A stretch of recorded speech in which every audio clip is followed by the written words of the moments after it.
Hey guys, welcome back to the channel. So yesterday the Home Secretary made an announcement of a couple of changes coming soon on the indefinite leave to remain. Because I know that the British people welcome those who come here and contribute, but contribution is a condition of that welcome. For that reason, we will soon increase the time in which someone must have lived in this country to earn indefinite leave to remain from 5 years to 10. And we will be consulting on this change soon, and as part of that consultation, I will be proposing a series of new tests, such as being in work, making national insurance contributions, not taking a penny in benefits, learning English to a high standard, having no criminal record, and finally, that you have truly given back to your community, such as by volunteering your time to a local cause. Without meeting these conditions, I do not believe your ability to stay in this country should be automatic. Some will be able to earn an earlier settlement than 10 years based on their contribution, while others will be forced to wait longer if they are not contributing enough. In some cases, they will be barred from indefinite leave to remain entirely. The British people have always welcomed those who come here, who work hard and who give back. Time spent in this country alone is not enough.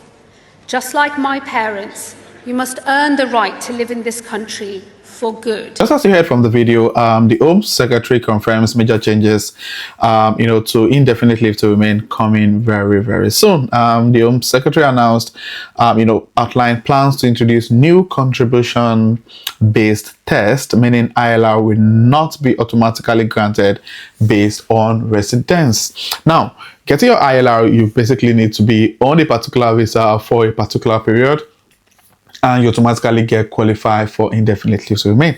However, from what you heard from the Home Secretary, the plan now basically is it goes beyond the length of your stay in the UK for you to qualify for indefinite leave to remain. There are other things that will be put into consideration going forward. Now, in a first Labour conference speech as Home Secretary, the Home Secretary today outlined a government's approach to immigration, border security, and national identity, confirming that the standard qualifying period for indefinite leave to remain will soon be extended from 5 years to 10 years and will include a series of new contribution-based tests. Now, the reason I'm being to be worried about this change is the fact that, in as much as they constantly mention that they're going to get some consultation done on this, it looks like they're really affirmative about their decision to increase the number of years to qualify for ILR from 5 years to 10 years. Now, the Home Secretary began by reflecting on her personal background as the daughter of immigrants and the contested nature of patriotism in the UK. She said the people across the country feel like things are spinning out of control with regard to immigration due to policies of the previous Conservative government, adding that control was now needed to ensure Britain remain an open, tolerant, and generous country. Now, one of the major changes to ILR, the Home Secretary told the conference, will also increase the time in which someone must have lived in this country to earn indefinite leave to remain from 5 years to 10 years. And we will be consulting on these changes soon. And as part of this consultation, I will be proposing a series of new tests, such as being in work, making national insurance contributions, not taking a penny in benefit, learning English to a high standard, having no criminal record, and finally, you will have truly giving back to your community, such as by volunteering your time to a local cause. Now, all of those things mentioned there are things that you have to be doing already if you're going to get indefinite leave to remain. Things like you have to be at work. One of the requirements for you to get indefinite leave to remain is getting a letter from your employer confirming that your service is still needed. So obviously you're working. And that thing she mentioned is around you must be paying national insurance contribution. Definitely if you're in a full employment, if you're working, you're obviously paying your NIN. That's non-negotiable.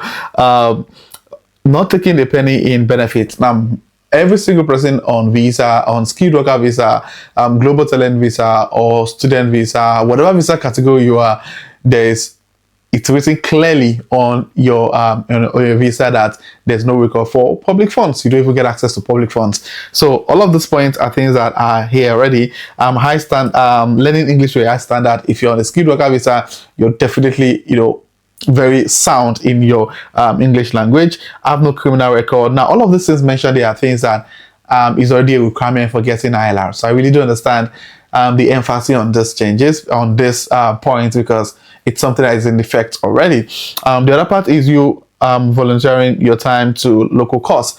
I mean, in answer to that kind of makes sense. I mean, most organizations, you have time whereby you get to volunteer for different things, and I think making that mandatory is a little bit tricky because, I mean, people have got, I mean, for you to be on a skilled worker visa, you're probably on a 7.5 hours contract per week, and in addition to that, you've got other family responsibility, you've got childcare, you've got, I mean, it's a whole lot. Now, making it compulsory for people to have to volunteer before they can get ILR, I mean, it's a whole conversation entirely.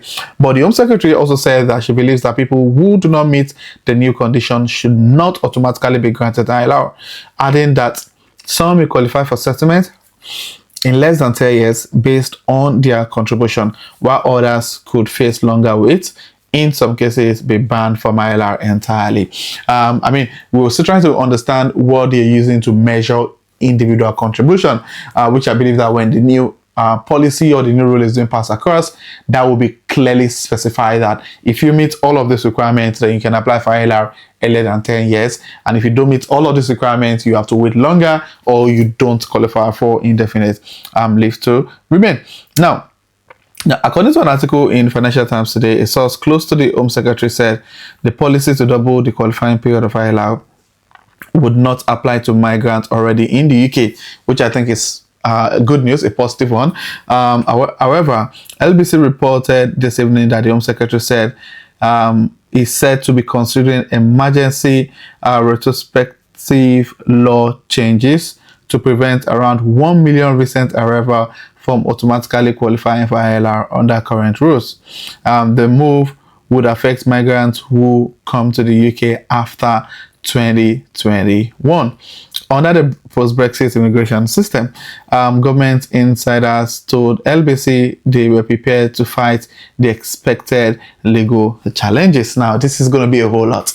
If they're deciding that anyone that comes in after 2021 should not be eligible for indefinite leave to remain, or the policy or the changes is going to impact all of that, that's going to be a massive legal challenge to the government. But yeah, we just see how it goes. I mean, like I said, if they make a policy, they definitely will probably get away with it, because this is not the first time this has happened before, and nothing massive really changed, to be honest. Now, the Times clarified tonight that government sources confirmed that the new ILR good citizen test would not be applied retrospectively to migrants already in the UK, as it will be too complex to impose them on this group. Instead, the Home Secretary will attempt to find a separate, faster mechanism to prevent those who arrived after 2021 from securing settlements after 5 years, though it is expected to be less strict than the planned ILR system. Now, earlier this year, the newly appointed